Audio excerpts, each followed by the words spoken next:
All right. It's always good when the technology works.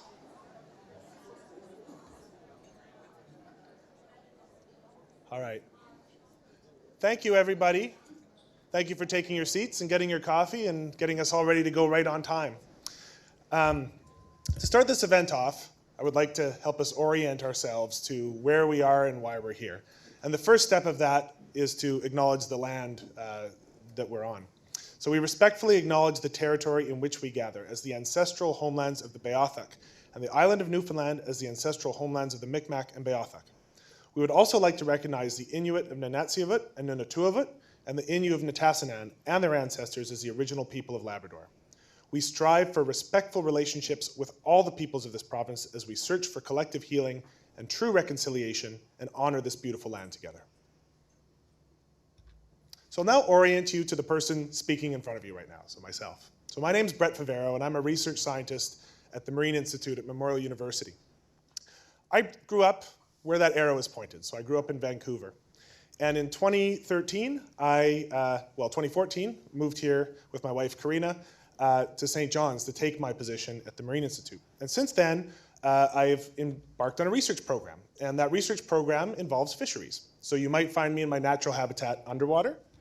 You might find me on the water working with fishers across the province to develop fishing gears that are more sustainable and enable them to catch their fish in a way that protects the ecosystems. You might find me working with technology. So we put underwater cameras to better understand the gear underwater. And increasingly, you may find me in an unnatural habitat, working with policy and law and politicians to try and find ways to affect our relationship with the environment through the structures of government. But underpinning everything is the climate, the biosphere that we live in. And the climate is changing. And this is going to be the extent of the climate science that we're going to explain in this part. So climate change is caused by humans burning fossil fuels, releasing heat-trapping gases, which are called greenhouse gases, into the atmosphere, heating the planet. And what you're seeing on this slide is stripes, where every stripe is a year. And blue means cold and red means hot. And you're seeing from 1850 to today, those stripes are getting more and more red. Until recently, they've gotten very, very red. The hotter the planet gets, the more danger we all are in. And I'm not going to go into that in too much detail, other than to say I assume that we all sort of accept this being here. The decisions we make, though, choose how much danger that we're going to be in. So what you're seeing here is a figure from the Intergovernmental Panel on Climate Change report, where, colloquially speaking, the one on the left is the best possible future, and the one on the right is the future that we're on track to experience. A planet much hotter. And what this means, so this is a quote from Professor Kevin Anderson from the Tyndall Center for Climate Change Research. This quote, I think, encapsulates it very well. So a 4 degrees Celsius future, which we are on track for, is incompatible with an organized global community, is likely to be beyond adaptation, is devastating to the majority of ecosystems, and has a high probability of not being stable. So these are the stakes. On our banner, when you came in, you'll have seen these bands here. So the bottom shows the 1.5 degrees Celsius future. So this is the future if we make great choices, and that's what we're all here to work on. The future on the top illustrates what Professor Anderson had just said. So going to 2200, you see you go well past 4 into much hotter temperatures, which is basically game over. So our job is to figure out how to stay on that bottom track. To avoid catastrophe, by 2030, we need to reduce greenhouse gas emissions by 50%. This is what the best scientists in the world that study this have come to conclude. And by 2050, we essentially have to be carbon neutral.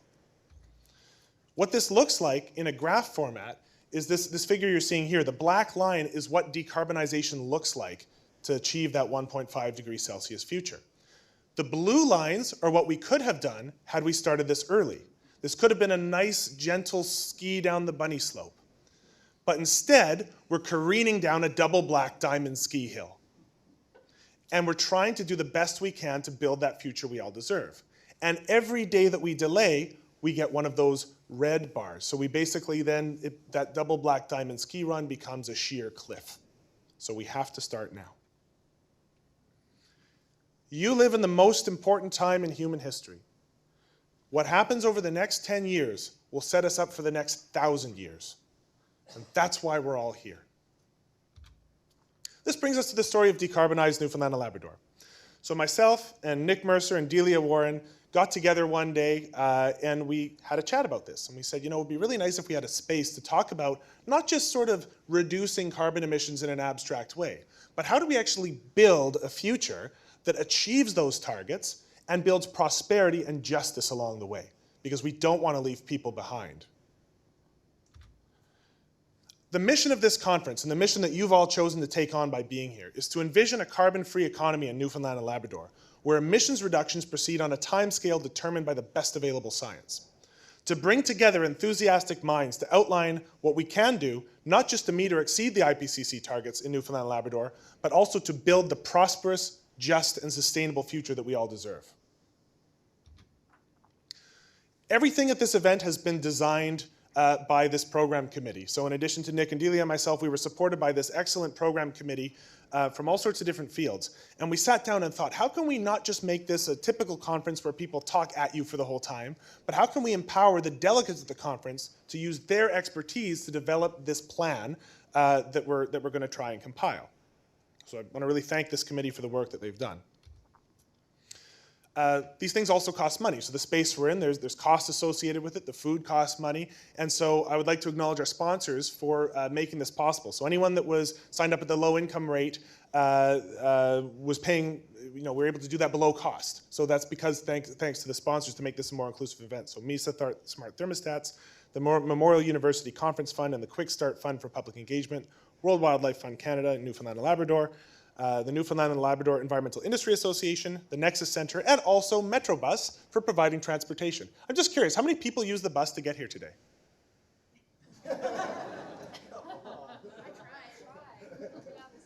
Sounds like we have some work to do in that urban transportation section. Thanks for trying, Metrobus. Participation. So in order to keep this space productive, we got a few rules here that we ask you all to consent to. So the first one is that we're here to talk about how to decarbonize, not whether to decarbonize. So we're not here to argue whether we need to do our part. We're not here to argue whether climate change is real. If you have those questions in your mind, you can keep those in your mind, but the discussion that we're here to do is to figure out how do we decarbonize? How do we build this future? Not whether. The second thing, and this is really important, is to respect the code of conduct. So you will have seen on the conference website, we posted a code of conduct. I'm not going to read it all out here. We also have it on the table back there, and we have it on the front table as you come in. And it outlines the behavior that we're hoping to see. And basically this behavior we're hoping to be respectful. We've got a lot of people from a lot of different backgrounds here, and we want to make sure the space is productive. And the key here is that anyone requested to stop unacceptable behavior is expected to comply immediately. Decarbonize Newfoundland and Labrador staff or their designees or security may take any action deemed necessary and appropriate, including immediate removal from the meeting without warning and potentially without refund. That would be in an extreme case, but that is on the table because we want people to feel safe. If you do not consent to one or two, so maybe you've heard me saying this and you're getting second thoughts, please make yourself known to conference staff. We'll make sure you get a refund and we'll ask you to head home. You can still participate online with Twitter. Okay? One more thing. We advertise on the website, gender-neutral washrooms are available. There's one right out the door here. However, you will see it says out of order. We have not been able to figure out why it's out of order because the toilet appears to flush and the tap appears to work. So they've done a service request, so hopefully that out of order sign will be removed. So that should be fixed. There's also other bathrooms over there to the right. Social media policy. Please do tweet about this event, hashtag Decarbonize NL, and each session will also have its own hashtag that will be communicated at that session. However, and this applies to not just social media, but also we have a large number of journalists here covering this event, anything said in the plenary or panel discussion is fair game to tweet. So is anything in the question and answer. However, there will be citizens' assembly components that we'll explain later, and we ask that you not tweet and tell people specifically what was said by one person in that panel. That's because we don't want people to feel that if they say something that maybe is a little bit out there, that it's going to come back and haunt them. We don't want people to be able to use what they say here against them. And so the live streaming for this event, we will live stream the presentations and we will live stream the Q&A, but we will not live stream the part that's delegate led. Okay, so that's our policy here. So thank you very much for covering it and tweeting about it, but we do ask that you give delegates the freedom to brainstorm without being quoted. And the code of conduct applies online. We can't handle trolls. We'll just block them from our account. But if other people troll us, there's not much we can do. But people that are here, we ask to conform to that policy. So that's it for me. I would like to now introduce Dr. Max Liboiron, who's the Associate Vice President of Indigenous Research and the Director of the Civic Laboratory for Environmental Action Research, or CLEAR. Thank you.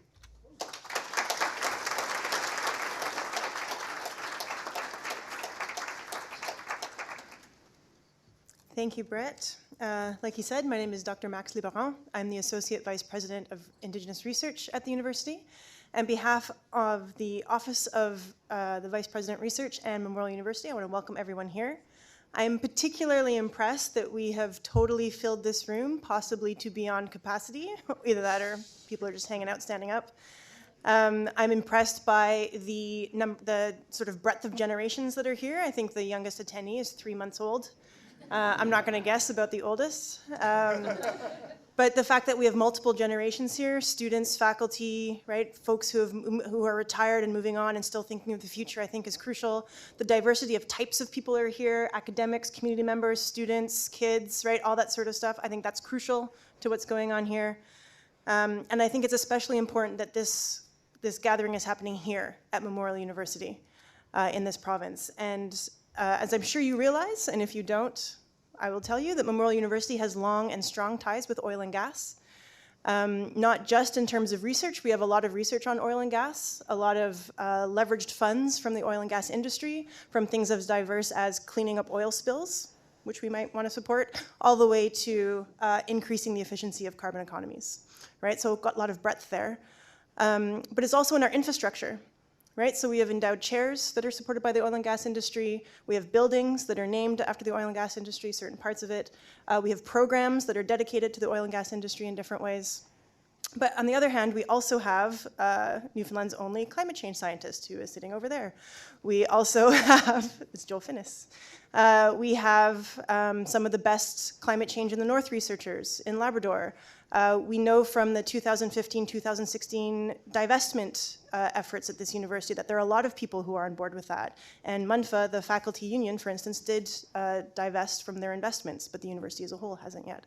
Right? So there's unevenness and excellence in various forms in the university. And as you all know, when you're trying to change a system, especially when a system has infrastructure, both hardware and software style, it's really hard to do those, to change things with a lot of inertia. And so the conversations here, the people here, the groups being represented, the generations being represented are going to be, I think, part of shifting the university and our partners and the province into more diverse energy futures where it's needed.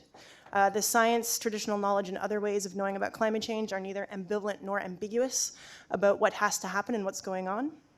And so I'm glad that that's a premise as opposed to a debate as Brett framed. I'm quite impressed with that, so that's excellent. Yeah, and because the university, our job is to invest in futures, not just of our students, not just of our staff and our faculty, not just of the province, but as a global citizen, actually diverse futures. I think it's definitely part of our responsibility to host these conversations. And so it's a great honor, privilege, and obligation that this is here. So thank you very much to the organizers and for all of you for being here.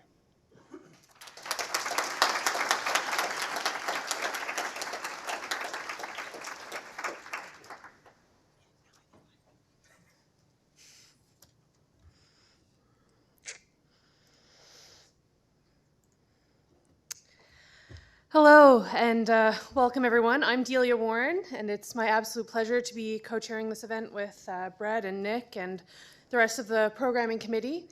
I just wanted to give a little bit of a background on who I am and talk a little bit about just transition.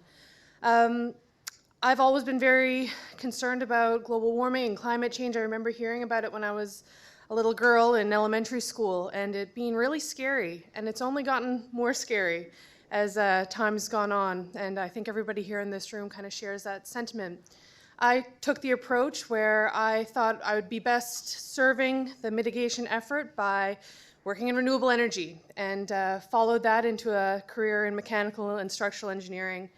However, being from Newfoundland and Labrador, it's quite easy to get sucked into the oil and gas industry, so I did the majority of my work terms there. and then took a job working as a structural engineer in offshore oil and gas in Scotland. I worked there for 7 years.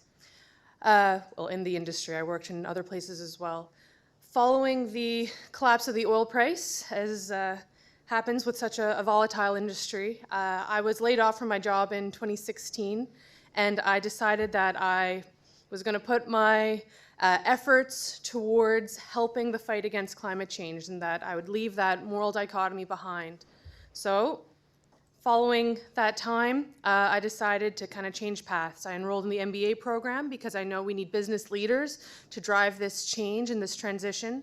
I became director of Iron and Earth East, the Eastern chapter of a national nonprofit organization empowering oil workers to build the renewable energy economy.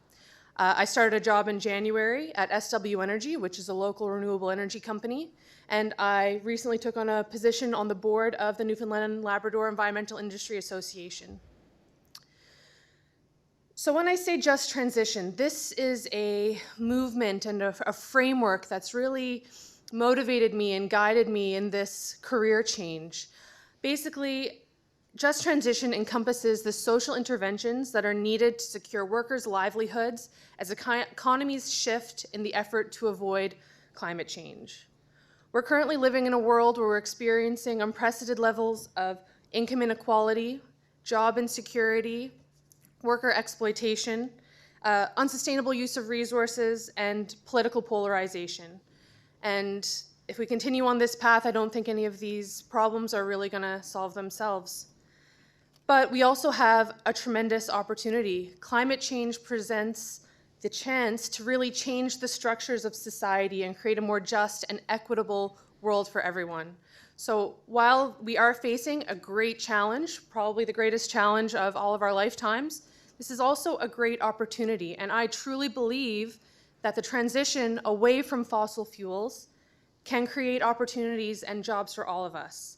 Currently, the green economy is outpacing all other sectors of the economy in terms of growth.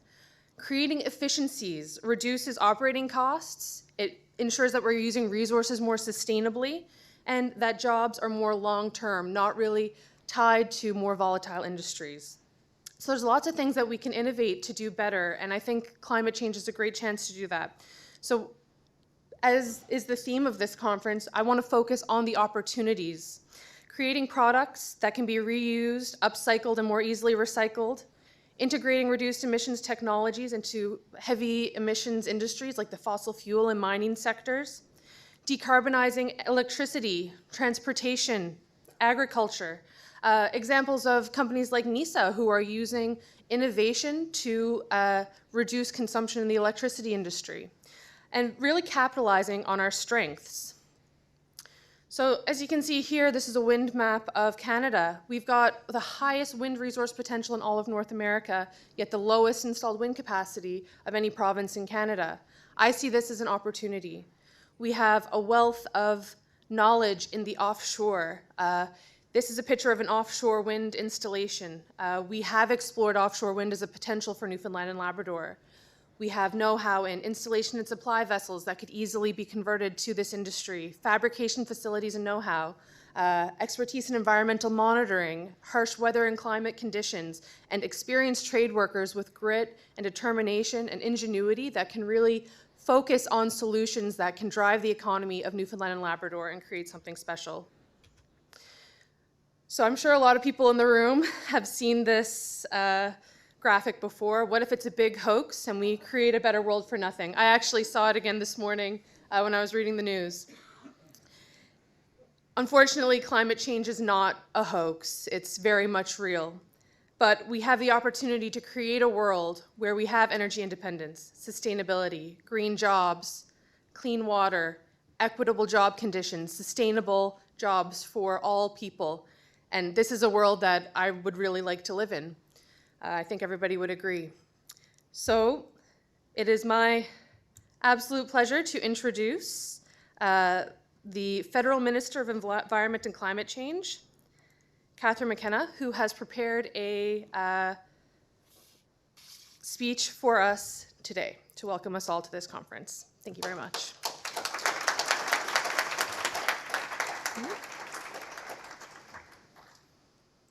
Hi everyone, I'm Catherine McKenna, Canada's Minister of Environment and Climate Change. I'm so happy to welcome all of you to St. John's for Decarbonize Newfoundland and Labrador. It's a forum for you, as experts and interested members of the public, to tackle some of the biggest questions facing society today. As you know, Canada's Parliament voted last month to declare a climate emergency. Your conference and the work you will do over the next few days will help determine how we collectively respond to this emergency. When I think of climate change, I think about Canada's living heritage, our incredible biodiversity and the wildlife that defines our country, and how that's being impacted. When we put greenhouse gases into the atmosphere, we add to a debt that current and future generations will have to pay. There's a real cost to inaction, and we have a very real and stark choice. One option is to kick the can to future generations and force our children to pay for inaction. We can force them to pick up the pieces in a world broken by extreme weather, forest fires, floods, and rising seas. The science is clear. Things will only get worse if we do not take urgent and serious action. It's not the future I want, it's not the future Canadians want, and it's not the future our kids and grandkids deserve. A better option, the one I'm pushing for as Minister of Environment and Climate Change, is to invest in a cleaner future today, to build a sustainable, prosperous, and just future that Canadians deserve. It's in our self-interest to do so, and it's in the interest of all humanity. The world needs Canada to act, and we need the world. There's nothing more important to the future of our planet than demonstrating real leadership in fighting climate change and decarbonizing. Decarbonization is not about doing less, it's about doing more. It's about doing more of the things that are good for Canadians, for the economy, and for the future. It's about investing in renewables, supporting clean technology, and developing policies that promote innovation and make polluters pay, all while ensuring no Canadian is left behind. With that in mind, I wish you all the best at your conference. I look forward to seeing the ideas you all come up with, both over the next 2 days and in the future. Thank you.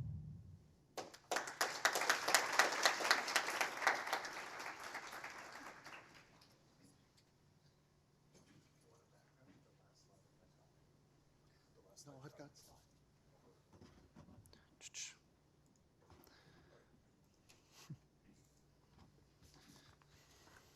Black Tickle, my favorite spot in the world. Alrighty, good afternoon, folks. My name is Nick Mercer, and I'm a PhD candidate in the Department of Geography and Environmental Management at the University of Waterloo. And this is my first time ever being in public without a ball cap. I am a settler researcher. Originally from Stillwater Lake, Nova Scotia, I've spent the last 10 years studying and working in Newfoundland and Labrador. My mother is from Cape Breton Island, my father is from Whitburn, Newfoundland, and I have kissed the cod, so please take it easy on me. My doctoral research focuses on energy planning with and for Nunatuavut Inuit communities in southern Labrador. My master's research looked at specifically barriers to wind energy development in Newfoundland and Labrador. I used to think of myself as an objective social science researcher until recently I walked into a pub in Corner Brook and a guy said, "Hey, you're the wind energy guy."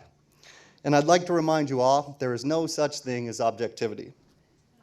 I'm a firm believer that sustainable energy technologies can help us create the just, sustainable, and equitable future that we all deserve. But I'm here to remind you all, oftentimes our agenda as researchers, as policymakers, as advocates, is not aligned with the needs of communities.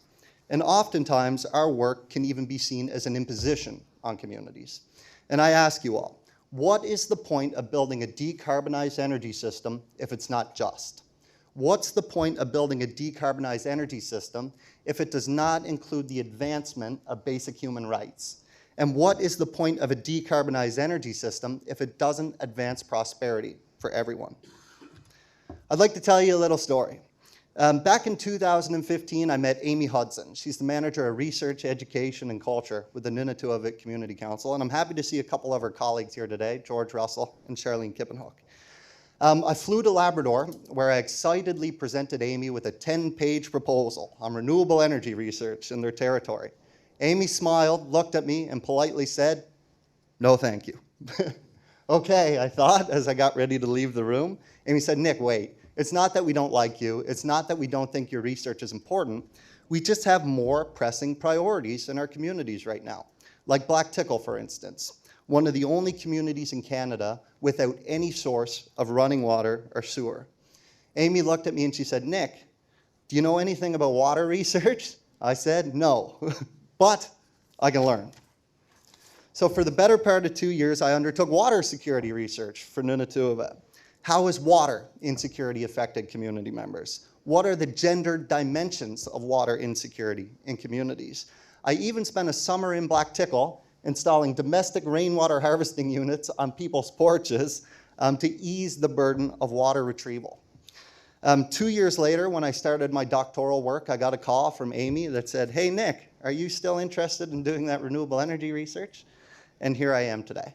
The moral of this story is that sometimes as researchers, we need to check our priorities of what, we need to check our notion, of what we think are the priorities. And instead, we need to use our skills, our experience, and our knowledge to support and amplify the needs of communities in whatever way we're asked. So, does this mean we shouldn't pursue decarbonization at the community level? And I'd say no, absolutely not. But what it does mean is that our work must respect the autonomy of communities. Our work must respect the needs of communities, and our work, above all, must emphasize social cohesion and community consent. My mentors at Nunatuavut and community members and friends have taught me 4 principles which really help to guide my work, and that I hope everybody in this room will keep in mind throughout Decarbonize Newfoundland and Labrador. First and foremost is respect. We need to respect communities, culture, and tradition in our research and in our advocacy.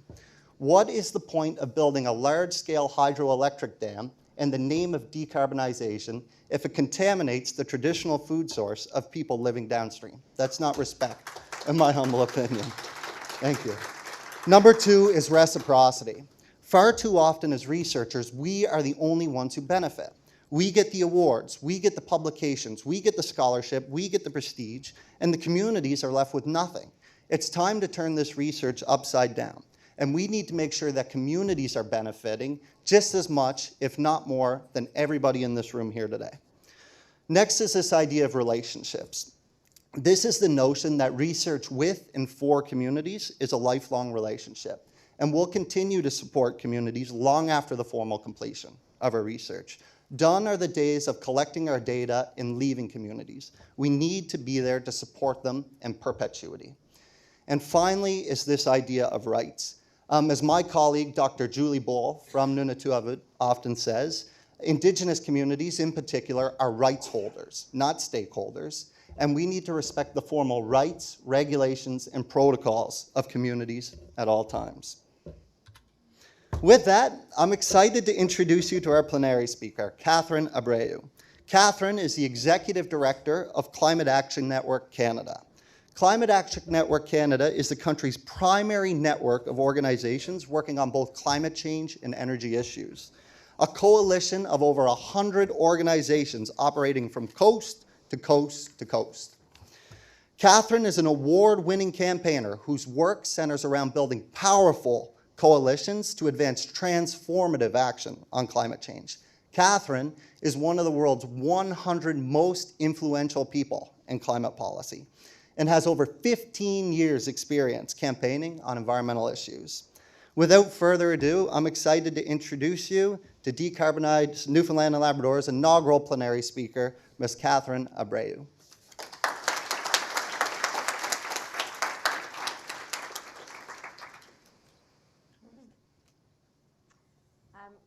Good morning, everyone. Can you hear me okay? Thumbs up? Okay. I'm assuming that all is well. So it's such a pleasure to be with you this morning. Thanks so much to Nick for that excellent introduction, and thank you so much to Delia, Nick, and Brett for putting this conference on along with your steering committee and inviting me to speak. You are currently catching me while I attempt to take vacation in Nova Scotia, Mi'kma'ki. This is where my mom's side of the family is all from, and also a place where I spent a big portion of my career. I lived in Nova Scotia and worked at the Ecology Action Centre for many years, heading up the energy and climate campaigns there. And I know my colleague Stephen, who took over for me at the Ecology Action Center, is in the room. So I'm happy to know that he's there in person, although I'm quite jealous that I'm not able to join you myself. But I'm close, at least. So while I was working at the Ecology Action Center, a part of my work was to head up something called the Atlantic Canada Sustainable Energy Coalition. And that was an effort to move the clean energy agenda forward in all 4 Atlantic provinces. The challenging element of that was that there were very few of us who were working on ACSEC, and in fact, there was quite a while there where I was really the only person being paid in the 4 Atlantic provinces to work on this from the nonprofit side. And so for that reason, it is both a great pleasure for me to see the amazing passion and capacity that has grown up in Atlantic Canada on these issues in the last few years. I've had the great pleasure to speak with Delia and Nick about these issues over the last 5 years or so.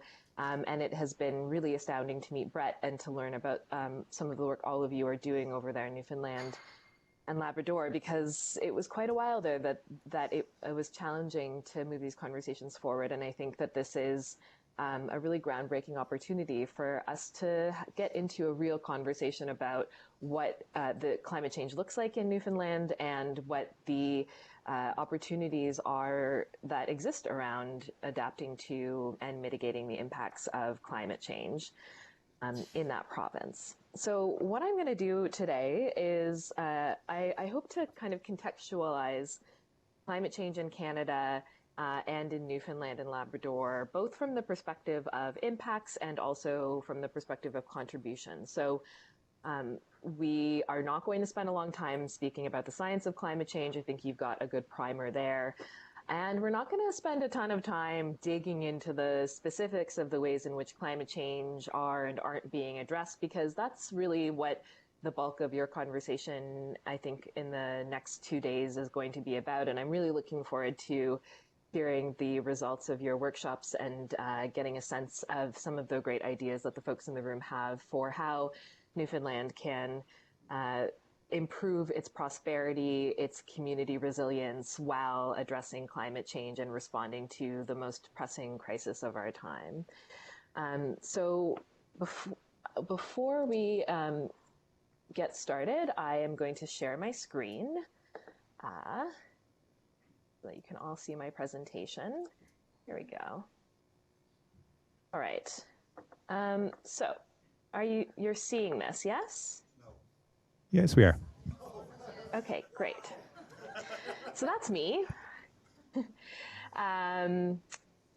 Climate Action Network Canada, you've heard, is a coalition of more than 100 organizations working coast to coast to coast. Our members include basically every environmental organization you could think of in Canada, but we also have a pretty amazing diversity of non-environmentally focused groups in our membership, which include labor unions, First Nations organizations, health groups, youth groups, faith groups, humanitarian organizations. So along with the big name environmental groups like Greenpeace and David Suzuki Foundation, you can find the Canadian Labour Congress, the United Church of Canada, Unifor, Oxfam. So that gives you kind of a sense of the really rich and diverse conversations that we are able to have within the network. Our members also work at really every scale of intervention. So we have folks that are really active both at the international and national level, but I think most importantly, to some extent, we have people who are working very much at the grassroots neighborhood level. So people who are working to protect their local watershed and are really embedded in communities where they're having those active neighborhood conversations with community members about the specific ways that addressing climate change can help their community and what that needs to look like on the ground in a community responsive environment. And if you want to get hold of me, there's my contact information that'll pop up again later. So I kind of want to drive 5 points home in my presentation to you this morning. The first is that climate change is a defining feature of our current reality. And I don't think I'm going to have to spend a whole lot of time convincing you of that. I do have to spend more time on this aspect of the presentation in some context, but I think that actually particularly Atlantic Canadians have a good sense of the realities of climate change because as coastal communities, many folks living in Atlantic Canada are really on the front lines of climate change impacts. And this is for sure the case for Newfoundland and Labrador, as we'll see shortly. While we constantly hear a refrain that Canada is only a small part of the problem, in fact, Canada contributes very significantly to global climate change, and Newfoundland and Labrador plays a role within that significant contribution that Canada makes to the global level of emissions that are causing climate change. Climate change isn't about politics, although, particularly in the lead up to the 2019 election, we're seeing that politics are increasingly about climate change. That's something that I really want to have a chat with you about this morning and hope will be a feature of your conversation going forward today and tomorrow, is this point that climate change is a nonpartisan issue. So while we might have disagreements between political parties on the tactics that are necessary to address climate change and the ways in which we might be able to take advantage of the economic opportunities that come along with the clean energy transition, those differences between major party ideas should not come down to an ideological battle over whether climate change is in fact happening and whether it needs to be addressed. Every single political party, regardless of their stripe, must have a meaningful plan to tackle climate change and transition our economy. Unfortunately, we don't get to choose which climate impacts we get, but we can choose to go after what opportunities exist as we look to address climate change. And I'll touch on that briefly to set you up for some further conversations about what those opportunities are in Newfoundland and Labrador. And finally, we have a lot of work to do in this country and across our provinces when it comes to climate change. But fortunately, we have a lot to gain from climate action. So, this is the reality of climate change across the globe. We are, at this point, a special rapporteur to the United Nations yesterday came out with a report declaring that we are seeing a climate disaster on average once a week these days. So that is what the world looks like now in 2019. Once a week, we have a climate disaster occurring somewhere in the world, which means that sometimes there are 5 climate disasters taking place in a week. Sometimes there are fewer, but it is a regular feature of the lives of people living everywhere in the world. It is a particularly devastating feature of the lives of people living on small island developing states. So in 2016, we saw that 5 Pacific islands were completely lost to rising sea levels as climate change worsens. And as the representative of Climate Action Network Canada, I actually have the opportunity to work internationally pretty regularly. And this is, I think, one of the most emotional elements of that international work. I am regularly having conversations with colleagues, with community members who live in some of these small island developing states where their governments are having to purchase tracts of land in other countries in order to relocate their entire populations as the place that they have called home for centuries in many cases is slowly slipping into the sea. I think it's often been the case for Canadians that we think of climate change as something happening far away. So we say, oh, that's the Solomon Islands, that's in the Pacific Ocean.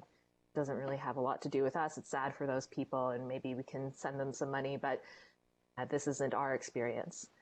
I think important to drive home the point that many models suggest that Prince Edward Island could become one of these islands that disappears into the ocean by 2100. It's a sandbar. It is facing extreme levels of erosion. And as sea levels continue to rise, and that rising is worsened by climate change and extreme weather worsens those erosion effects, Prince Edward Island is one of the places in the world that is struggling the most from the impacts of climate change. And that really brings it home for me as a maritimer. We are also seeing the ways in which climate change is really a threat multiplier. So there are, of course, a number of natural disasters that take place on a somewhat regular basis over the course of changes in weather patterns and over the kind of natural course of ecological history. And there are a number of devastating human-caused conflicts and disasters that populations around the world need to respond to. Climate change isn't necessarily responsible for every single bad thing that's happening in the world these days, but we can say that it is often making all of those bad things a whole lot worse, or is making them much more likely to occur. So shortly after the Syrian civil war, which we are still seeing the fallout from play out across the world and feeding into the largest immigration or migration crisis that we've seen since the World Wars, National Geographic commissioned a study that a number of scientists and social scientists undertook, where they concluded that global warming influenced the Syrian civil war. So it influenced armed conflict. And this panel is taken from a graphic novel that explains the ways in which climate change was implicated in that conflict. Basically, we had an extreme drought and water shortage that was definitely the result of climate change, contributing to a population push out of rural Syria into the urban centers that were already facing extreme levels of migration from Iraqi migrants and other migrants from parts of conflict-ridden Middle East, and this kind of population pressure converging on already stressed urban environments and the water and food shortages that resulted significantly contributed to the tensions that we saw in that region. And the results were this conflict that have now contributed to one of, as I said, the greatest migration crises that we are seeing. So climate change is both the result of and increasingly the cause and the threat multiplier of many aspects of suffering that communities around the world are experiencing. What does this look like in Canada? So recently in April, Canadian climate scientists came out with a very comprehensive study on the impacts of climate change right here at home. I'm sure a number of you in the room have already had the opportunity to take a look at Canada's Changing Climate Report. It is the first in a series of reports. So while Canada's Changing Climate Report that was released in April takes a look at national trends, we can look forward to a number of subsidiary reports on regional trends that will come out. So for those of you in Newfoundland and Labrador, I think good to watch out for the Atlantic and Newfoundland reports that will be forthcoming. And what scientists found in Canada is that on average, this country is warming twice as fast as the global average rise in temperatures. So globally, we have seen in the last century that average temperatures have risen by about a degree. But of course, that is averaging. So that means that some places in the world have warmed by more than 1 degree Celsius and others have warmed by less. And Canada is one of those places in the world that has warmed by more. Annual average temperature in Canada has increased by 1.7 degrees Celsius between 1948 and 2016. And during the winter, that variance is even more extreme. So we see rises in temperature in Canada by about 3.3 degrees Celsius through the winters. But of course, even within Canada, that warming is not uniform. So we understand that there are parts of the north of Canada that have warmed much faster than parts of the south of Canada. And for the purposes of this modeling, Newfoundland and Labrador are in that northern region. Here, and this is something that was contained in the most recent climate plan released by the Newfoundland and Labrador government, so many of you have likely seen this graph. But these are temperature increase projections for Newfoundland and Labrador. And we see that these kind of follow along with the findings of the Canada's Changing Climate Report, that the increase in temperatures has been far more extreme and accelerated in Canada, and that there are parts of Canada where that temperature acceleration has increased even greater than other parts of the country, and Newfoundland and Labrador is unfortunately in that boat.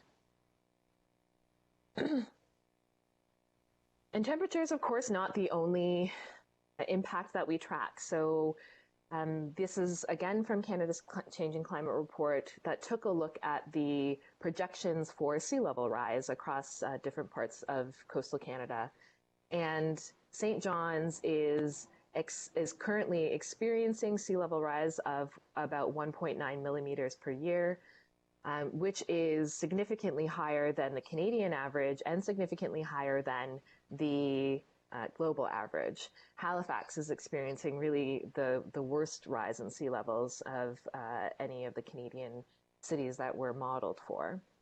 This, again, is not purely a result of climate change. Climate change, in this case, again, is a threat multiplier.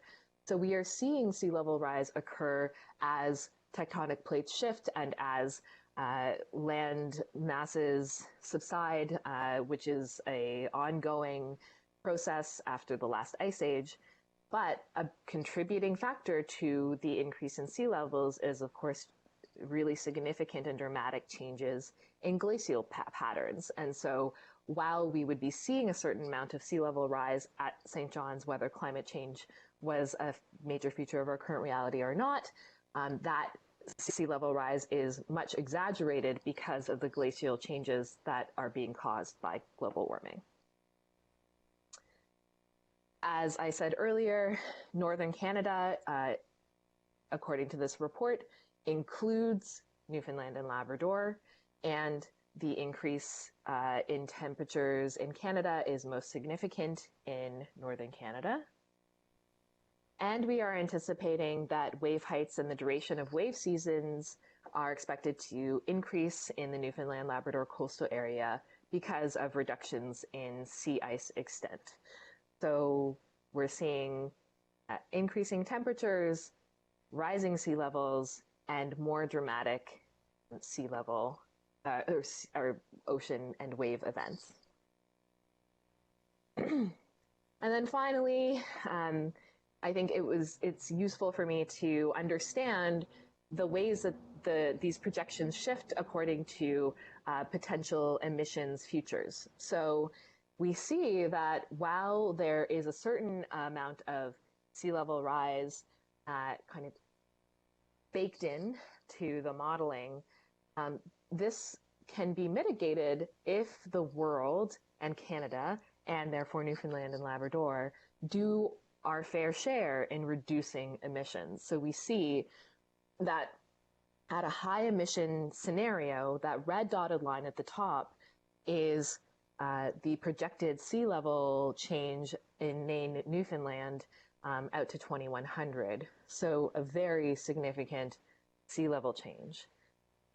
On the other hand, if we are able to chart that low emission pathway, that solid black bar at the bottom, we can actually help to mitigate the current sea level rising trends that we will see into the future and ensure that those impacts are lessened for Nain, Newfoundland.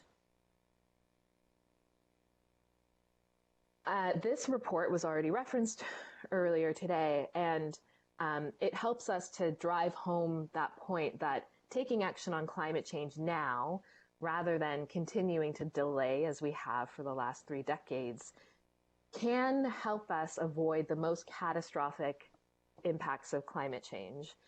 So we know, again, that there are a certain amount of impacts that have really been baked in already, but we can, if we take concerted action now to transform our global economies, to reduce global emissions, and find new ways of generating prosperity and jobs, we can avoid some of those worst impacts. So I had the great honor of heading up the civil society delegations to the Intergovernmental Panel on Climate Change's meeting this past October in 2018, where they delivered a groundbreaking report on global warming of 1.5 degrees.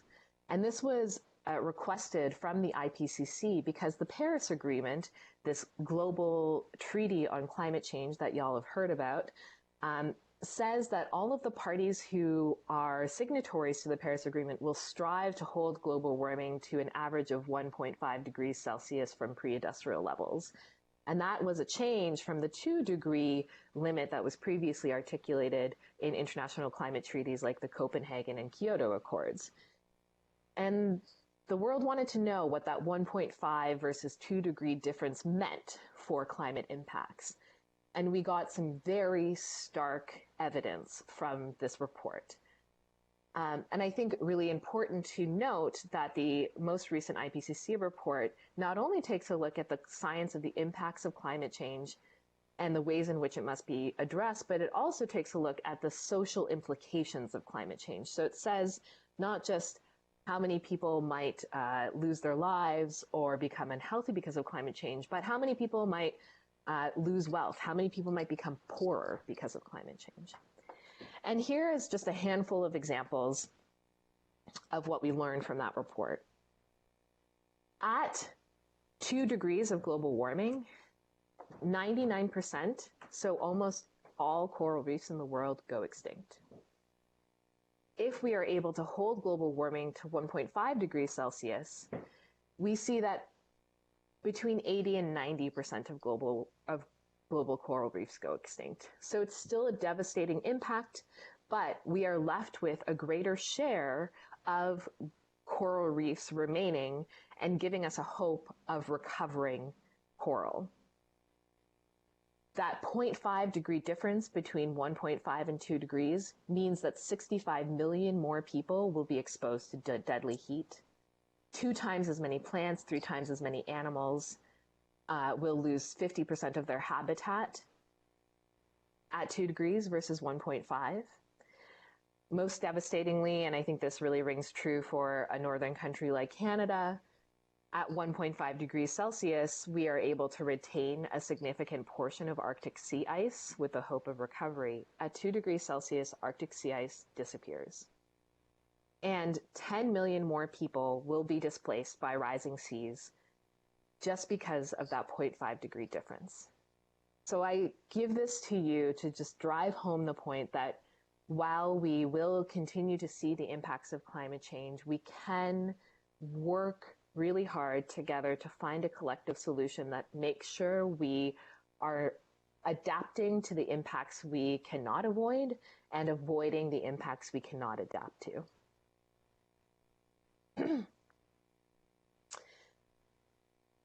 The number of natural disasters requiring financial assistance in Canada has really risen quite dramatically since the 1970s through 2015. These graphs, so this one and the one that comes after, actually comes from the Insurance Bureau of Canada, which has become quite active in the world of climate action because they are having to cover, insurance companies are having to cover an exponential increase in natural disaster claims. And I actually recently heard the CEO of the Insurance Bureau of Canada say, Canada is slowly becoming uninsurable.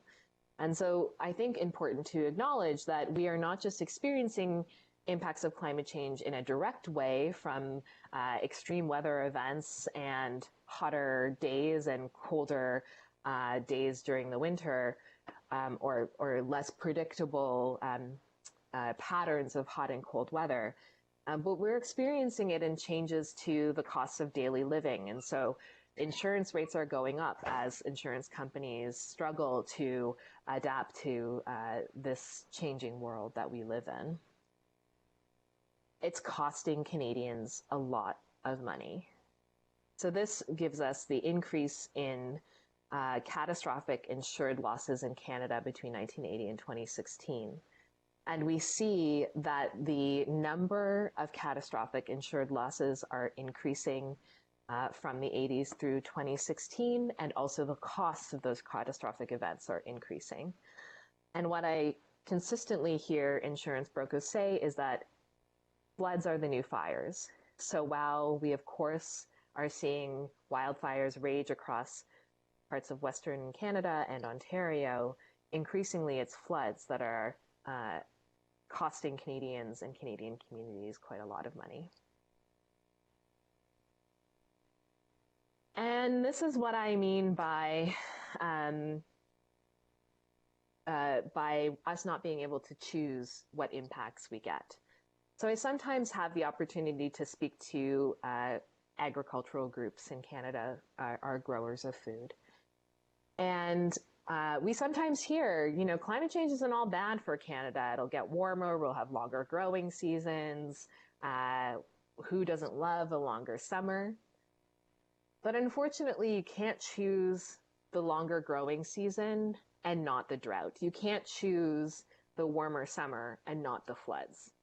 We are going to get all manner of climate impacts, and so we have to understand that there is a limit to what we are able to adapt to, and there is a kind of threshold and a tipping point for what is perhaps a marginal improvement in some of the agricultural practices or other practices that we like to undertake in economic sectors in Canada versus the escalating impacts that we cannot adapt to that actually decrease our ability to have success in that economic sector.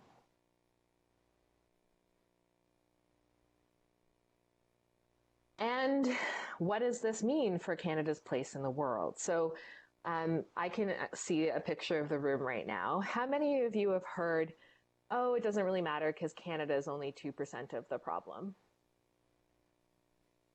Yeah. So we hear that refrain all the time, 2% of the problem. We sometimes hear the number 1.6%. And what we're not told is that that 1.6 number does not account for emissions occurring from land use sectors. So it doesn't count emissions occurring from changes to the agricultural forestry sectors. So I like to say 2% because that's a more inclusive number from my perspective. At 2% of global emissions, Canada emits more than 164 countries combined. So we are within the top 10 of global emitters. We have been in the top 10 of global emitters consistently for the last century. That has never changed. While we might contribute fewer emissions than large contributors like the United States or China, we are a significant part of the problem, and as one of the richest countries of the world, we have the resources to be a significant part of the solution. We have a historical responsibility, we have a current disproportionate contribution to the problem, and we have the ability to act. When we think about this at the per capita level, so the amount of emissions that come from every single Canadian, the picture gets even more grim. We see that when it comes down to the per person level, Canadians emit more per person than pretty much anyone anywhere else in the world. Depending on what model you believe, we are at least in the top 3, and more often than not, the global leader in per capita emissions. So I think it's really essential for all of us to bear in mind that we do play a disproportionately large role in Canada to contributing to global climate change, and that we therefore have the responsibility to act. From the Newfoundland Labrador perspective, you all, I think, will have intuited that Newfoundland Labrador is not the major emitter in Canada. We see those major emissions coming from 5 provinces. So combined, Alberta, Saskatchewan, Ontario, Quebec, and British Columbia, 5 provinces are responsible for about 91% of Canadian emissions. However, Newfoundland and Labrador is an emitter in the Canadian context and is one of the provinces where emissions have been increasing and not on a downward trend. So while it's the case for other Atlantic Canadian provinces that emissions have been decreasing, we have seen that since 1990, Newfoundland and Labrador emissions have increased by about 7%, 6.9%. Major sources of emissions in Newfoundland and Labrador are largely from transportation and large industry, which includes the oil and gas sector. So no real surprises there, and it's actually quite in line with the Canadian trend. So we see in Canada that oil and gas in particular are the largest and fastest growing source of emissions in the country, and transportation is a close second behind that. In particular, we look to freight transportation as a major source of emissions in Canada. And so Newfoundland really kind of fits into that national trend of large industry, oil and gas in particular, being a major source of emissions, with transportation coming second. And that's helpful. These kinds of breakdowns are helpful because they give us a sense of where to prioritize our efforts, right? So if we're going to reduce emissions, let's figure out the low-hanging fruit in the sources of emissions that are the largest part of the problem. Let's figure out how to get more of you taking the bus to the conference. Let's figure out how to reduce emissions in the industrial sector while ensuring a just transition for workers and communities. A really useful equation that I like to show some folks comes from none other than Bill Gates. I totally lost his name for a second. So Bill Gates says, I figure climate change kind of comes down to this basic equation. So if we say that P is population, so the global population levels, the amount of people in the world, we know that that is going up. And S is the services that those people are accessing. So whether that's electricity or the ability to kind of get around in the world, or the ability to have access to clean water. Those services are also increasing as the population increases. The energy demand used by those services is also generally increasing, although with efficiency measures, we see that it's going down somewhat. And climate change is a result of the carbon embedded in the energy being used by the services that those people in a growing global population are accessing. And all of these things added up together or multiplied together equal carbon dioxide emissions, which needs to go down to zero. So in this equation, we need to figure out what to zero out. And we cannot say global population needs to stop, because as I think Nick did a really wonderful job of expressing, we must take action on climate change while being in line with climate justice and human rights. So we can't tell other people in the world to stop having babies, to stop growing their families. We also can't say, you don't get access to the same services we've been able to benefit from the last century as we've polluted the global atmosphere. Those people deserve access to electricity in parts of India that have not had access to electricity, just as much as we in parts of Canada and in Indigenous communities deserve access to clean electricity where there's previously been reliance on polluting fossil fuel energy like diesel. And we're going to need to fuel those services with energy. So the only thing that we can zero out is the carbon. And I think it's a really helpful way to just simplify what it is that we need to do. We need to figure out how to get that energy that we're using to be producing zero carbon so that we can service the growing population in the world. Here's the good news. As Delia said really eloquently, the global green technology and green economy sector is the fastest growing sector in the world. It is a multi-trillion-dollar sector every year. This is slightly out of date, so these numbers would be bigger now, but it's a really handy graphic, which is why I'm showing it to you. We saw between 2008 and 2015 that the global market for clean technology alone, so this is not even a very broad look at the green economy, for clean technology grew from 880 billion to 1.15 trillion in less than a decade. And that number has grown, I can tell you, in the 4 years since then. Unfortunately, while this amazing opportunity is is expanding across the globe, and we're seeing so many private sector actors take advantage of it. We're seeing, incredible innovation happening, and different countries around the world benefiting from that transition and from that innovation. Canada has been losing out on this opportunity. So the Canadian market share for clean technology in that same time period shrunk, and Canada remained the 16th ranked contributor to the global clean technology economy.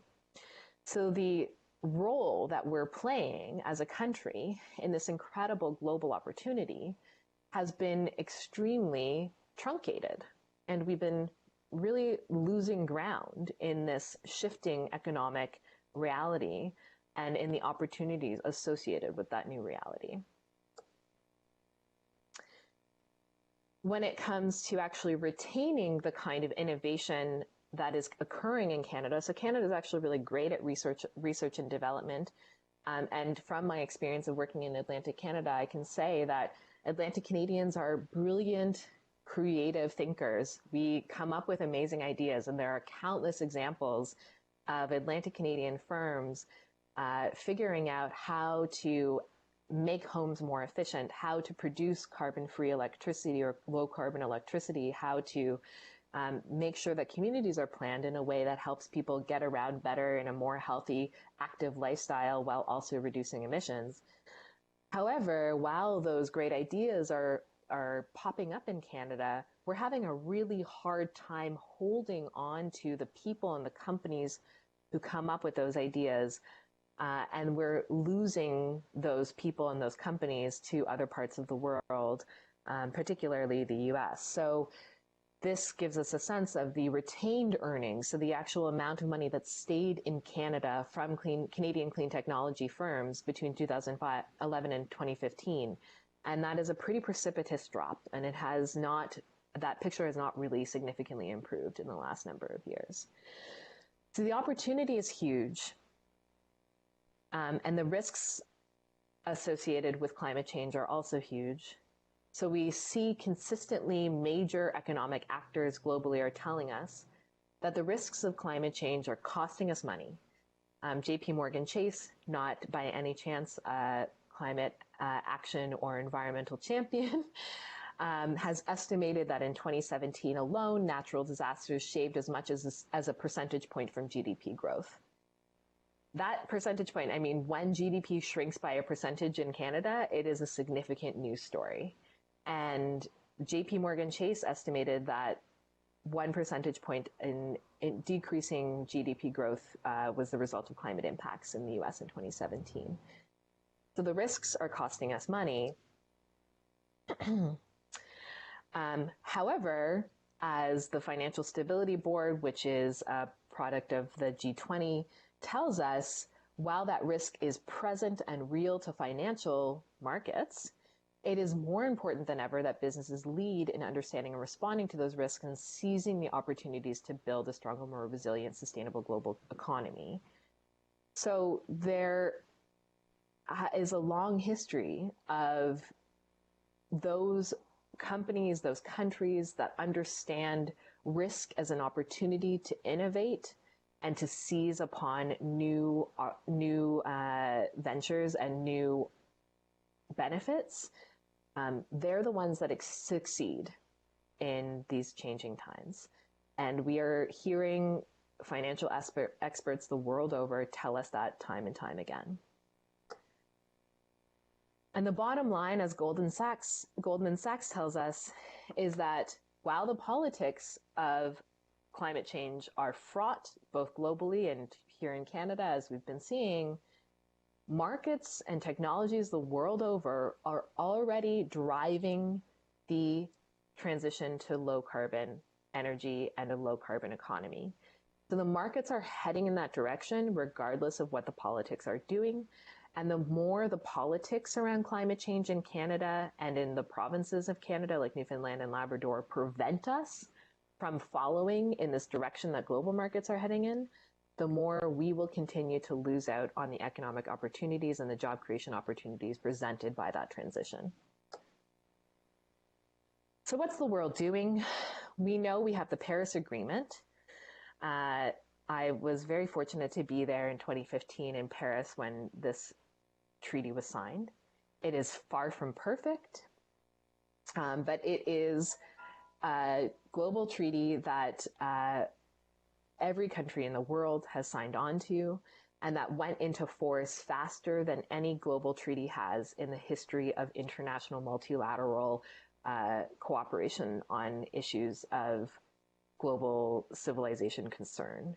So it was a groundbreaking report it was a groundbreaking accord that is far from perfect, but did kind of set us up to get on the right track when it comes to addressing climate change.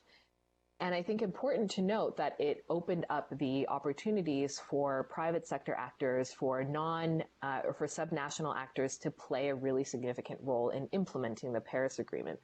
So there are many ways in which provinces can participate in that implementation phase. And we see that actually Canadian provinces have been leading the way in coming to the table of the Paris Agreement, speaking for themselves and speaking about the ways in which Canadian provinces and municipalities are leading. So I think that there is a real challenge there for Newfoundland and Labrador to think about how it can be one of the Canadian provinces that are telling a good story when it comes to the implementation of the Paris Agreement on the ground. Canadians support the Paris Agreement. So this question, I think, was really useful to ask when the United President announced the U.S. would be pulling out of the Paris Accord. There was a big scare around the world that would mean the loss of support for this international treaty and other people backing out of it. But instead, we've seen growing support in Canada and a growing concern for climate action. And I think really important to point out that that concern is particularly high in younger generations. People are seeing their future in addressing climate change, building a more sustainable planet for us to live on, and taking advantage of the economic opportunities associated with it. And Canadians agree that it was very unwise for President Trump to withdraw from the Paris Accord. So this is something that I think politicians should be paying attention to across the country as we head into this land-breaking election, that Canadians remain committed to these ideals. And we are also ready for the transition, but we want a plan. So I think really helpful to see that 76% of Atlantic Canadians polled said they were ready to shift to using more renewable and clean forms of energy. But when those shifts come without a concerted plan that tells people the direction they're heading in, it can cause confusion and anxiety. And so the real story here is not just that there's a disproportionate level of support for that transition, but that transition needs to come with a vision. And I think that's really what we're all here to provide today. Nationally, we've been working on the Pan-Canadian Framework on Climate Change and Clean Growth, which in 2016 brought all provinces and territories and most major sectors of the Canadian economy together on a shared path of climate action. It, again, like the Paris Agreement, is far from a perfect document, but it is probably the most comprehensive climate plan that Canada has ever seen. The one industry that it doesn't tackle very effectively is the oil and gas industry. This is a consistent refrain in Canada, that we have a challenging time having those really sticky conversations about how we transition toward a clean energy future and reduce emissions in those major industrial sectors. And that Pan-Canadian framework really called on the provinces to come to the table with their own plans. And we saw that Newfoundland and Labrador government released their plan, The Way Forward, last year, which promises to reduce emissions in the province to 6.8 million tons in 2030. But I would suggest that there are a couple of glaring gaps in that plan as well. And so And a major one of them has to do with that big chunk of emissions, which is from major industrial emitters, including the oil and gas sector. So there's some work to be done in figuring out how the way forward is actually a comprehensive vision for that clean energy transition that combines the social necessity to respond to the opportunities for innovation that come along with climate action. We have a lot of work to do. We got to drive those emissions down, and we're currently off track to meet our targets. So it's a really all hands on deck moment. And while we see that there are some provinces and territories in Canada that have already reduced their emissions fairly significantly, there's still a lot of work to be done having those tricky conversations in how that national effort is shared across provincial borders. So we see that the Atlantic Canada provinces, it's definitely a big pet peeve of mine that Atlantic Canada is always grouped together, and we don't see it singled out by province, but Atlantic Canadian emissions have gone down. As I said earlier, Newfoundland and Labrador emissions have been within that context actually increasing. So that major decrease we're seeing in the region is the result of other provinces decreasing their emissions, like Nova Scotia and PEI and New Brunswick. However, we're still seeing that dramatic rise happen in other provinces like Alberta and Saskatchewan, where a lot of folks in Newfoundland and Labrador work. So there's, I think, this national conversation that we need to be having about fair shares across provinces and territories. So this is just a recap of the points that I've made, and our cartoon of the day, I think a really useful one to keep in mind. So while climate change is an accelerator, a threat multiplier, climate action also comes with a lot of co-benefits, and this is what this slide really drives home for all of us, that even if we aren't compelled by the urgency of climate change, we know that we can build a better world along with taking climate action. And so let's figure out how to take advantage of those opportunities, make sure that Canada, Newfoundland, and Labrador are no longer losing out on those opportunities, but are actually an active participant in that future. And that's all.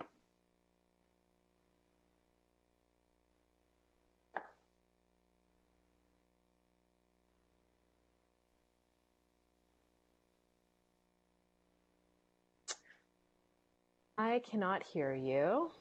Help. Okay. Oh, great. We're going to do this Q&A a little bit in an innovative fashion. So we're going to pause now for 3 minutes. And during this 3 minutes, you're going to peer review your questions with your neighbor. So when you're asking a question at this Q&A panel, the question should end in a question mark. There's going to be lots of opportunities to give comments throughout the event, but these are questions for our plenary speaker. So please take 3 minutes. Think about what question you might want to ask and how it might advance the discussion. And then in 3 minutes, Nick and I are going to roam around with this remote microphone, and Delia will be up here keeping time. We're probably going to extend a little bit into the break time and sort of delay things just a little bit so we have lots of time for Q&A. Okay? Everyone understand? Looks good? Okay, in 3 minutes, we'll start the Q&A. Yeah, so if you want to stand up here or sitting next, do you want a chair? No.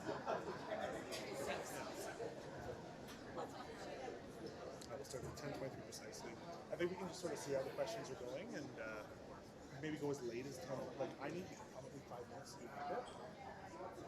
5 minutes. Yeah, so if we stop at like 10:35, I can go to 10:40, and then we'll just start 10 minutes after the next one.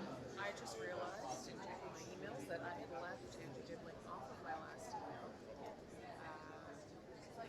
But he should have already been informed of everything that was in the email. It was just a big I do need to collect my pen. Yeah. That's just a We'll make an announcement about the session chair meeting.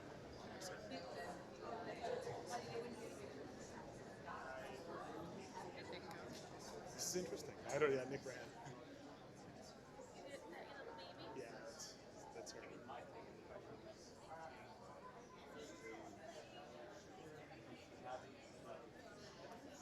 All right, 1 more minute.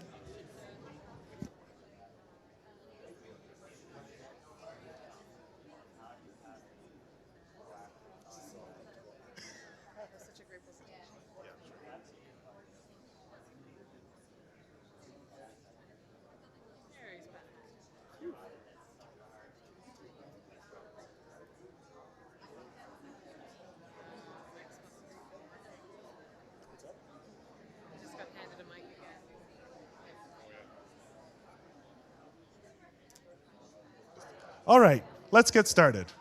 Okay, who would like to ask the first question? And we will take a couple questions by Twitter too. So if anyone's watching the live stream, I'll fire up the Twitter here, and if there's, maybe we'll take one or two. But anyone in the room right now, Nick will be on that side, and I'll be on this side roaming with the mic. So who would like to ask the first question?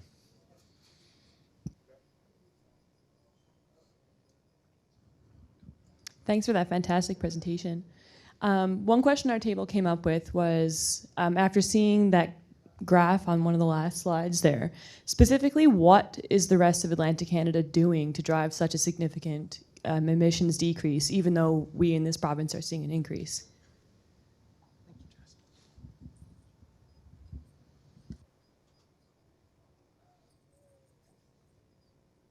Okay, are we just taking one question at a time? Yes. Cool. Okay. So emissions have a decrease in other parts of Atlantic Canada for a couple of reasons. A big part of it, unfortunately, is economic downturn. So we saw a precipitous drop in emissions in other parts of Atlantic Canada around 2008 and shortly after the Great Recession. So that was due to the loss of a number of high-emitting industries.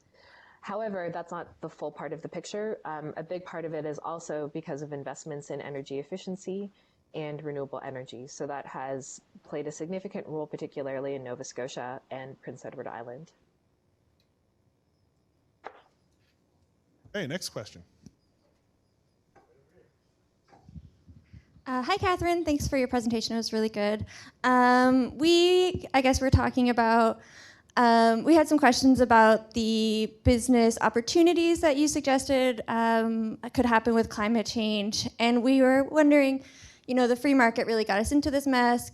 Is it realistic for the free market to get us out of it?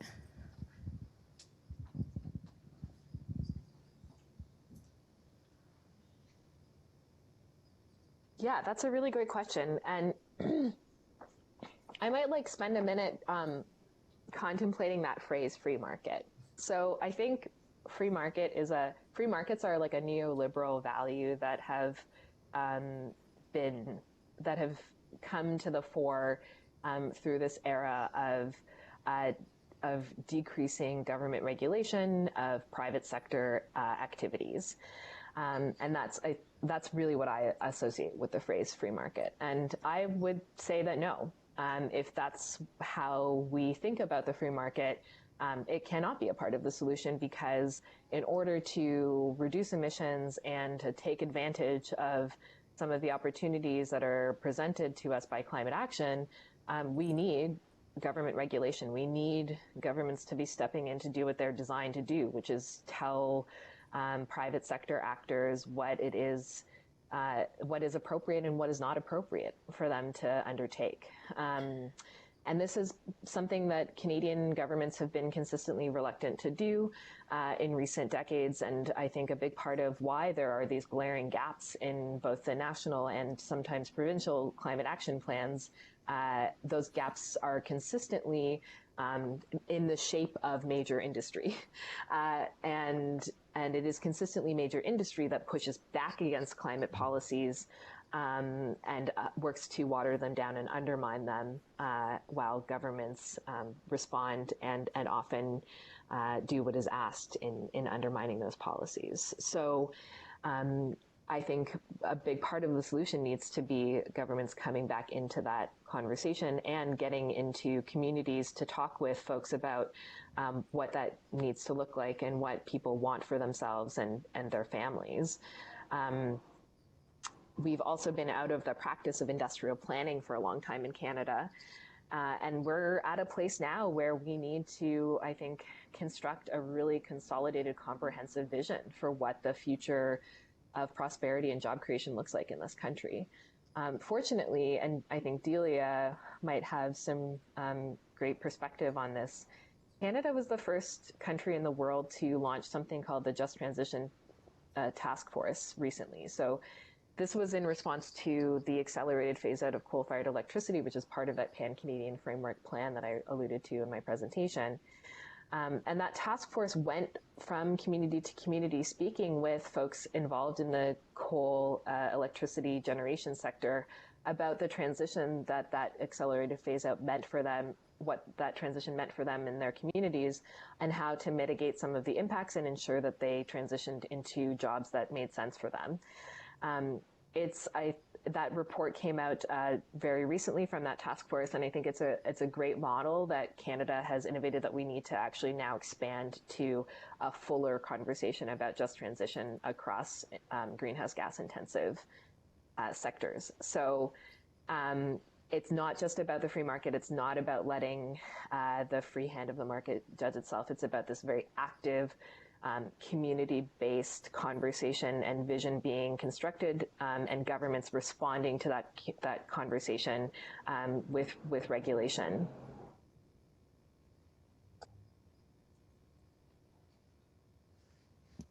Thank you. We probably have time for 2 more questions.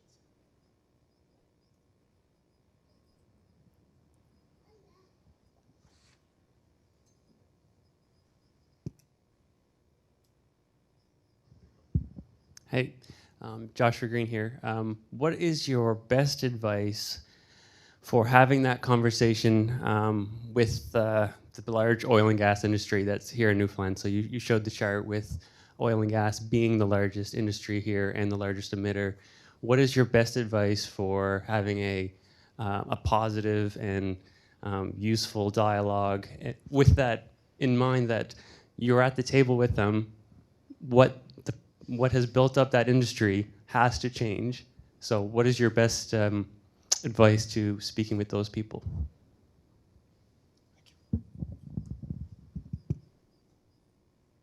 Yeah, I think that's a great question, and I guess my advice would follow a couple of lines. So number one, I think really essential that we are realistic about the priorities that private businesses are coming to the table with, right? They're in it to make money for their shareholders. They are profit-seeking institutions. That's why relying on private sector industry and businesses to regulate themselves is never going to get us to where we need to go when it comes to climate action, because profit is always going to be prioritized over social responsibility. That is the reality. And I think we sometimes lose track of that reality when we enter into those kinds of conversations, in part because government has stepped so far back from that regulatory role. And we're looking to private sector players to regulate themselves a lot of the time, and that's really just not how it's going to be. So I think just emphasizing that government regulation has to be a part of the picture, and that we can't expect altruism from for-profit entities most of the time. There are, of course, some very socially responsible for-profit entities that do take that kind of larger perspective into account, but that is often not the case for many other entities. But that doesn't mean that they're not ready to have a conversation. And so there are some interesting examples of the ways in which civil society community members have sat down with private sector actors in the past, and I think helpful to reflect on the ways in which, for instance, Alberta came to the table with its climate action plan in 2015 and hosted the NDP Alberta government at the time had a number of different stakeholders and right holders on the stage when they announced their climate action plan. And oil industry representatives were a part of that conversation. So great models there for the ways in which governments, oil industry reps, community members can come together, have that conversation, and figure out a path forward. And a lot of it has to do with just like listening, being open to that conversation, and making sure that government is at the table, willing to hear you out, and creating space for dialogue. However, unfortunately, we saw that after that climate plan was unveiled, a lot of the private sector actors who had stood on the stage kind of retreated into the background and didn't defend some of those policies that they had supported in the outset. So figuring out how the resilience of a network of support to actually hold up those policies as they're being implemented, and to hold private sector actors to account for the promises that they make to support those policies, so to actually make it public that they're supporting those policies and to hold them account publicly when they fail to offer the support they've promised, has to be a big part of the picture too. Unfortunately, I'm looking at the time here. I don't want to push us too far into our break, so I do apologize. I think that's going to have to be our last question. So I'd like to thank Catherine for that amazing talk. So thank you very much. Thanks, everyone. Good luck with the rest of your time together. Thank you. Okay. We needed a few minutes to talk about what's about to happen next, which is why, unfortunately, we had to move on here. So I already verbally said what was on this slide, but what we're going to do is now transition to the part of the conference where you are all starting to play more of a leadership role. So every session is going to have that little delay that we just had with the Q&A period. I think those questions were very high quality. I think that was excellent. If anyone's following online, we actually didn't get any questions by Twitter this time, but you can submit questions on Twitter with the hashtag Decarbonize NL. So the rest of the conference will proceed as follows. There will be 9 sessions, of which 3 sessions will be going at any given time. They will be in this room, they will be in that room over there, and that room over there. And we will clearly label which room has each activity happening in it. So this is actually, yeah, this is right. So theater styles on that side and round tables are over there. And they will proceed as follows. So you can pick one session to go to in each of those time blocks. And so the immediate next ones are fisheries and agriculture, Indigenous-led research, and just transitions. Oh, I forgot to flip these two. Yes, my co-chairs are mentioning, so the next slide will be correct at the end. So anyway, sorry about that. Attend those that most interest you and those that are not full. So these rooms are unfortunately not equal in size, so do our best to sort of distribute ourselves relatively equally. Following the expert panel, there will be what we've called a citizens' assembly. And loosely speaking, a citizens' assembly is an unelected body that represents a population and deliberates on a subject of mutual interest. So this is meant to be complementary to elected democracy, and we adapted this from the Extinction Rebellion's Guide to Citizens' Assemblies, which is a very active group in the United Kingdom that's working on this. Citizens' assemblies supplement elected government because currently we have no level of government that has produced a true decarbonization plan, as we mentioned earlier, with the targets that are in line with science. So that's our job here today, is to start thinking about that. So you will be in charge of the Citizens' Assembly. I'm going to very briefly tell you what's going to happen in these. If you don't retain it, no problem. Your session chair will say this again when we start this part. So there's going to be structured brainstorming, and we're going to break into groups of about 10 people, and there's going to be flip charts. And one person in the group of 10 is going to write notes, and you're going to capture the discussion. And the discussion is going to be in 3 phases. So first, what action should we take to decarbonize that session that you're on? So for example, if you're in fisheries and agriculture, what can we do to decarbonize fisheries and agriculture? Number 2, pick a few of the most interesting ideas that the group sort of feels invested in, and talk about how you could actually do that. So what steps would need to be taken to do that thing that you said would be a good idea? Number 3, pontificate on the positives, negatives, and interesting points of each of those things that you've identified to do. So this is what it's going to look like. You'll have a flip chart that says what, you'll have a flip chart that says how, and you'll have a flip chart that says plus minus interesting. We are going to encourage people to think smartly. And the acronym SMART for SMART goals means specific, measurable, attainable, relevant, and timely. So here's an example. Let's say we wrote, consider raising awareness of the benefits of natural gas. This is not specific, right? We're saying consider raising awareness. What are we really talking about? It's not measurable. We don't know if we've actually done it or not. Maybe it's attainable, I don't know, because we haven't measured it. You can't really say whether it's attainable. It is not relevant to decarbonization because natural gas itself produces greenhouse gases. Some might say with the same footprint as coal when you incorporate fracking. And it's not timely because no time frame has been given. So this would be not a SMART goal. But we won't stop you from writing it up. We don't want to police the brainstorming, but that would not be sort of a SMART goal. That said, that's SMART as in, yeah, anyway. Reduce Newfoundland and Labrador's greenhouse gas emissions by 50% from 2010 levels by 2030. This is very specific. It's very measurable. Has to be attainable. That's what science tells us. We have to do it. Relevant to decarbonization, yes, and timely. So there's a time frame. Okay, so this is how we encourage you to try and structure your points in the brainstorm. So that's the what, and these slides will be up while you're doing it so you can remind yourself. And then the how. So how would you achieve that thing? Would you do a policy? If so, which level of government must act? Would it be behavioral? Would it be education? Be as specific as you possibly can. We really want to capture these ideas and pull them all together at the end. And then positive, negative, interesting. So positive means benefits. For example, greenhouse gas reduction. But co-benefits in the context of climate change means other good things. So for example, if we have abundant renewable energy, then energy is also cheaper. So that is a co-benefit of doing that, assuming it's done justly. Costs. Are there financial costs that will be incurred? Are there people that might be impacted? And interesting means you're not really sure if it's good or bad, but it's something that should be noted. It's something that should be looked into more fully. So positive, negative, interesting.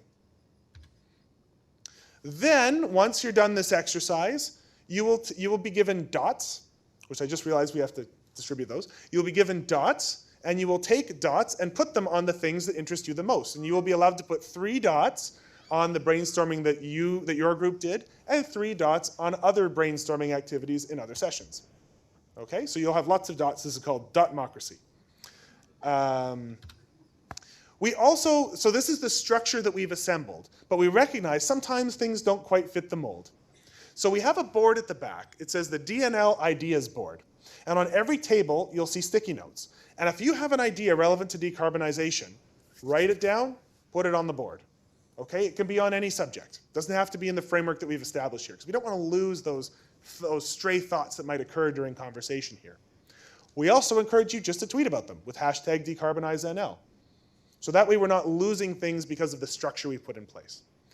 If you have materials to share, maybe you run a business that does a service that would promote decarbonization. Maybe you're organizing an event or something. We have a table at the back by the door, which we're calling our community table, and I see people have already availed of it. Please put stuff on there, and then you can go there and see what's there, and it'll be great. So the only other announcement I will make is that session chairs, please meet here in 15 minutes so we can have a little chat. If you are on one of these panels, these rooms are correct, right? Have I done this right? I think this is right. If you're on a panel and you have a PowerPoint, please get it uploaded on the relevant computer. Otherwise, I'm going to leave. Actually, I'm going to change this right now. Session 1 will begin at 10. That is now accurate. Okay, so thank you all very much, everybody. This was a great plenary session, and this tells you where these different panels are going to be. So it's even the one on the right is in that room, the one on the left is in that room from where you're sitting, and the one in the middle is in this room. All right, thank you very much.